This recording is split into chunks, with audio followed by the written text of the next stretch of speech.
जी बिल्कुल, मैंने अपने अब्बू के लिए भी गाना लिखा और वो परसों रात ही मैंने लिखा है। रब जिंदगी ले थोड़ी दिल मेरा दुआ करदा, हीरे वांगू अब्बू जी एक दिन नाम तेरा चलूगा। मैं 7 साल की उम्र से रूल रही। मैंने जहाँ भी काम किया उन बाजियों को बोला कि मेरी हेल्प की जाए। उनके घर में अगर उनका बेटा कोई डॉक्टर है तो उनको कहा कि बाजी ये डॉक्टर है, इनकी बड़े बड़े लोगों से रब्ता होगा तो प्लीज़ करवा दें, मेरा कहीं करवा दें। अदरवाइज़ मेरे साथ ऐसे भी हुआ कि लोगों ने मुझसे काम भी करवाया ये लालच दे के कि हम आपको टीवी में लेके जाएंगे। मेहंदी हथों ते लांदियां नून लिखवा लिया नू अज गाना सुनांदियां। अजकल एंकर मेरे कोल आउंदे ने, इंटरव्यू मेरा करके ले जांदे ने, अपने चैनल तो पैसा कमाउंदे ने, मैनू सुक्की कौड़ी उन्हां दे के जांदे ने। हुण जिन्ने आने मेरी गल सुन लो, रकम 20,000 मेरे वास्ते लियो। जे तुसी कहो खाली इंटरव्यू कराओ तां फिर भाई जान बेशक ना आओ। अस्सलाम वालेकुम नाज़रीन, आपका मेज़बान रहमान चौधरी आप लोगों की खिदमत में। आज एक ऐसा टैलेंट, एक ऐसी लड़की जो लोगों के घरों में काम करती है, जो कि सिर्फ केजी पास है, लेकिन आप उसे सिर्फ कोई भी कहानी बताएं विद इन 10 सेकंड यानी कि 10 सेकंड्स के अंदर अंदर ये उस कहानी के ऊपर पूरी गज़ल, पूरा नगमा, पूरा गाना लिख डालेगी। और सिर्फ लिखेगी नहीं, उसके लिरिक्स भी बनाएगी और उसे गाएगी भी। आइए जानते हैं हिबा की कहानी। इसी की ज़ुबानी लोगों के घरों में काम करती है, किस तरीके से मुश्किलात से मुकाबला करती है और कौन सा सिंगर ऐसा है जिनको देखकर इनका दिल करता है कि ये भी इस दुनिया में नाम कमाए। बाबों को बुढ़ापे के गम ने मारा, वो जवानी कहाँ गई, बुढ़ापे ने तोड़ा उनका दिल दोबारा, बुढ़ापे ने तोड़ा उनका दिल दोबारा, कि वो जवानी कहाँ गई, बाबों को बुढ़ापे के गम ने मारा। हिबा, कौन सा बाबा आपने ऐसा देख लिया है नहीं। जिस बाबे कि आपने बाबों को इतना खिलाफ है और इतने बाबे हमारी सोसाइटी में ठड़की? किसी बाबे से पाला पड़ा आपका? नहीं, मेरा पाला नहीं पड़ा। वैसे ही देखते हैं वीडियो वगैरह जो देखते हैं ऐसे मीडिया पे जो आ रही होती हैं, तो वैसे ही मैंने गाना लगता है बना किसी दिया। ऐसे घर में काम करती है जहां आपको बाबे बड़े खतरनाक नहीं, अल्लाह का शुक्र है ऐसा कोई भी मेरे साथ सीन नहीं हुआ। सारी जगह पर आप सेफ रही, लेकिन फिर भी बाबों की ठुकाई कर रही हैं। हाँ, मैं सेफ रही हूँ। अच्छा, मेरे अब्बू ने और अम्मी वहीं पे काम पे लगाते हैं जहाँ पे घर में मर्द ना हो। अच्छा, आपने जिस तरीके से बाबों के ऊपर रोशनी डाली है, आपको लगता है कि कहीं लड़कियां भी ऐसे ठरकी होती हैं, उनके ऊपर भी कभी कुछ लिखा आपने? नहीं, लड़की तो मैं खुद अपने भी एक लड़की हूँ, तो मैं किसी कर ही लड़की जाओ मर्दानो बदनाम, तानू अल्लाह ही पूछेगा। नहीं। अच्छा, और क्या सुना? कोई सियासतदान के बारे में हमें क्या सुना रही हैं? हाँ, मैंने मरियम नवाज़ नून लीग वालों को एक गाना डेडिकेट करना चाहती थी। अच्छा, मुझे ये बताएं कि नून लीग वालों को आप डेडिकेट कर, लेकिन उससे पहले मेरे नाज़रीन ये जानना चाहेंगे पढ़ी कितना है? मैं केजी बस। तो ये लिखने का, बोलने का, सुनाने का और ये टीवी के सामने इतना कॉन्फिडेंस, ये सारा हुनर कैसे आया है? ये होना चाहिए, जाहिर सी बात है। अगर मैं किसी मुकाम तक पहुंचती हूँ तो कॉन्फिडेंस होगा तो मैं आगे बढ़ पाऊंगी, अदरवाइज नहीं। लिखने का कैसे ख्याल आया? एक बंदे जिसने केजी से जो रिटायर हुआ हो, वो तो अपना नाम नहीं पढ़ सकता, सीधा अंगूठा छाप, और आपने बाबों को भी ठरकी और उनकी पूरी गहराइयाँ बता रही हैं। उम्र ऐसे लगता है जैसे आपकी 50 साल से ज़्यादा है और 20 साल से कम उम्र है, और आप बातें आपकी 60 से ज़्यादा है। नहीं, वो देखें, पढ़े लिखे भी ऐसे जाहिल देखे हैं। ये कॉमन सेंस की बात होती है कि हम अच्छे बुरे लोगों में उठते बैठते हैं। तो ये जो है लिखना कैसे आया? लिखना ऐसे आया कि मुझे पढ़ने का बहुत ज़्यादा शौक़ था भी और है भी।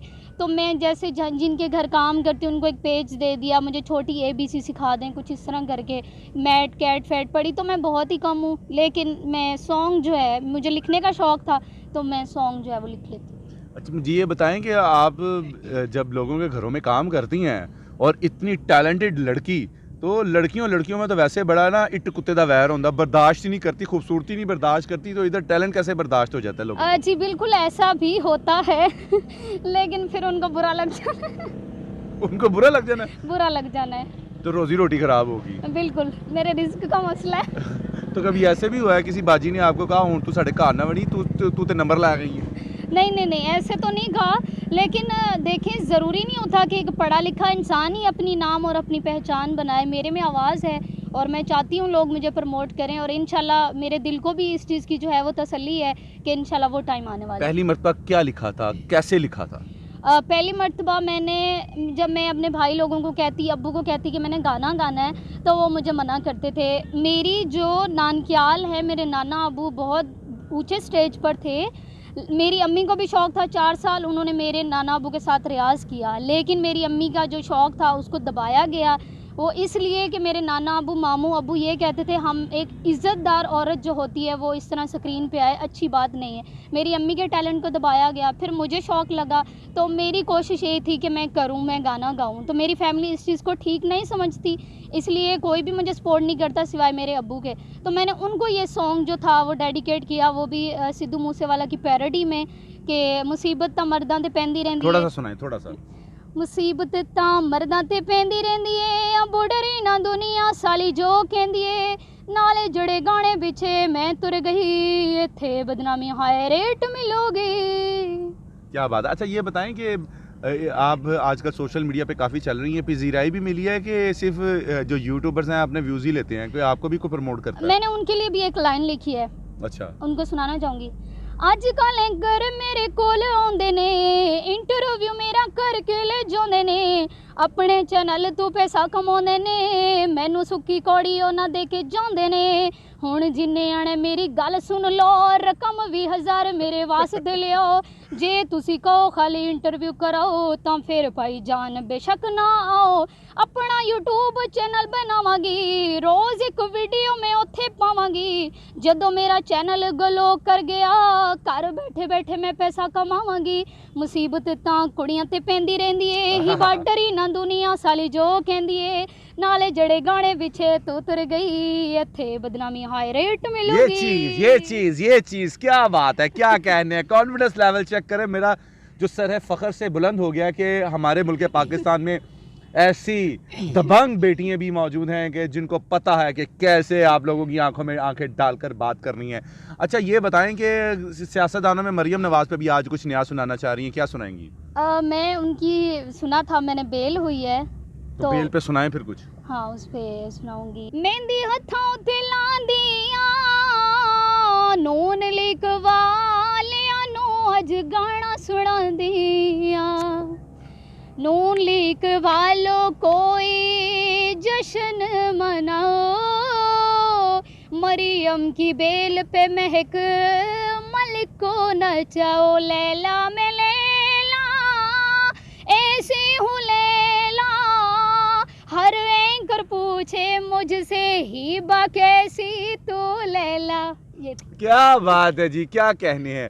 अच्छा ये बताओ कि घरों में काम करती थी, कभी सोचा था इस तरीके से, चाहे ये यूट्यूबर्स पैसे ही कमा रहे हैं आपसे, सोचा था कभी इस तरह यूट्यूब पे चलोगी? जी बिल्कुल, ये मैंने जो है ये रियल लाइफ में जो देखा, मेरे अब्बू जी को ड्राइविंग का बहुत ज़्यादा शौक़ था और कार का, तो वो हमेशा कहते थे, ऐसे घर होते हैं छोटे छोटे, तो वो मेरे ताया अब्बू लोगों को कहते थे गली बड़ी रखना एक दिन मेरी कार आएगी, गली बड़ी रखना एक दिन मेरी कार आएगी। 15 साल के बाद वो सच हुआ और मेरे अब्बू ने मेहरान कार ली, और उस चीज़ से मैंने एक सीख भी पाई कि अल्लाह पाक से नाउम्मीद कभी नहीं होना चाहिए। तो फिर मैंने भी ऐसे किया और आज हो गया वो काम। सच सच बताओ, आवाम सारी आपको देख रही है, अंदर लगता आपके तूफान मचा हुआ है बहुत ज़्यादा कि मैंने दुनिया को कुछ करके दिखाना है? इंशाल्लाह मैं गाना गाना चाहती हूँ। मैं 7 साल की उम्र से रुल रही, मैंने जहाँ भी काम किया उन बाजियों को बोला कि मेरी हेल्प की जाए। उनके घर में अगर उनका बेटा कोई डॉक्टर है तो उनको कहा कि बाजी ये डॉक्टर है, इनकी बड़े बड़े लोगों से रब्ता होगा तो प्लीज़ करवा दें, मेरा कहीं करवा दें।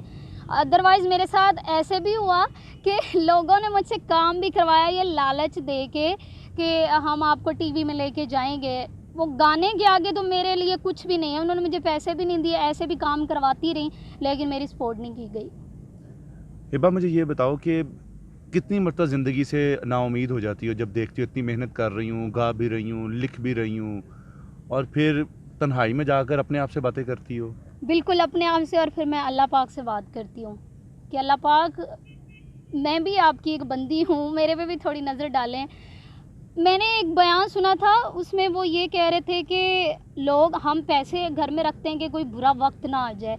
तो अल्लाह पाक ने फरमाया कि आप मेरे पे उम्मीद रखो, आप पे बुरा वक्त ही नहीं आएगा। जब से मैंने वो स्टेटस देखा, उसके बाद मैंने सोचा कि हिबा कभी भी नाउम्मीद नहीं होना। अल्लाह पाक पे आप उम्मीद रखो और दिल से रखो और इंशाल्लाह ज़रूर होगा। और ये मुझे उम्मीद थी कि ठीक है, आजमाइशें आती हैं, बुरा वक्त आता है, लेकिन अगर रात हुई है तो सुबह भी होगी। और मुझे ये यकीन था, अल्लाह पाक भी यकीन था कि इंशाल्लाह होगा। हिबा लगता है अपने बाप का नाम पूरी दुनिया में चमकाना चाहती है और बताना चाहती है कि ये मेरा बाप है जिसने मेरे लिए मेहनत जी की है। बिल्कुल, मैंने अपने अब्बू के लिए भी गाना लिखा और वो परसों रात ही मैंने लिखा है।